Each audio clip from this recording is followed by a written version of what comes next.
নমস্কাৰ সকলোকে আৰু আজিটো থাম্বনেইল চাই গমেই পাইছে আজি এয়া কি ৰেচিপি বনাইছো মই আৰু এয়া হৈছে মাটি দালি খাৰ আৰু এয়া যদি মাংসৰ লগত বনাই তেতিয়া হলেতো আৰু সোৱাদ দুগুণ চৰা হয় আৰু আহকচোন আজি আমি এইখিনি বনাব লওঁ আৰু মই ইয়াৰ বাবে প্ৰয়োজনীয় সামগ্ৰীবোৰ ধুনীয়াকৈ জগাল কৰি লৈছো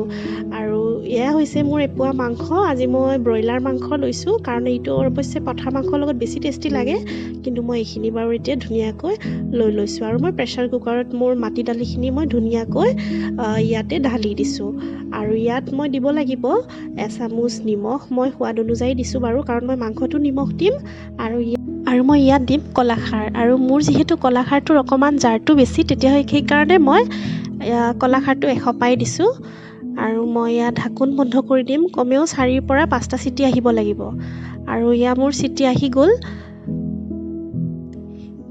আৰু মই এতিয়া যোগাৰ কৰিম কেৰাহীটোত সেই মাংসৰ ৰেচিপিখিনি আহকচোন আৰু ইয়াত মই তেল দিছোঁ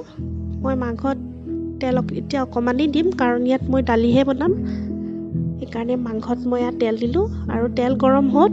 মই ইয়াত দিলোঁ তেজপাত দুখিলা আৰু শুকান জলকীয়া আৰু পাঁচফোৰণ এটা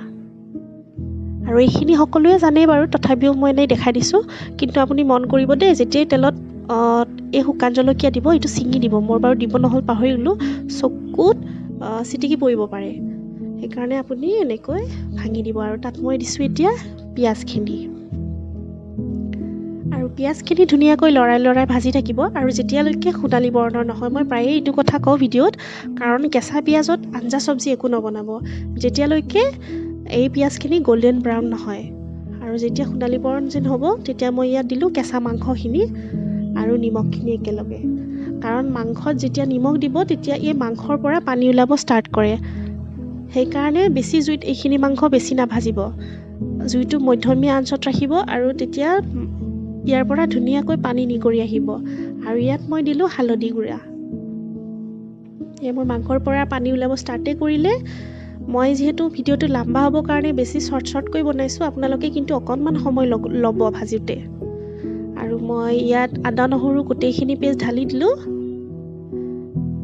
এনেকৈ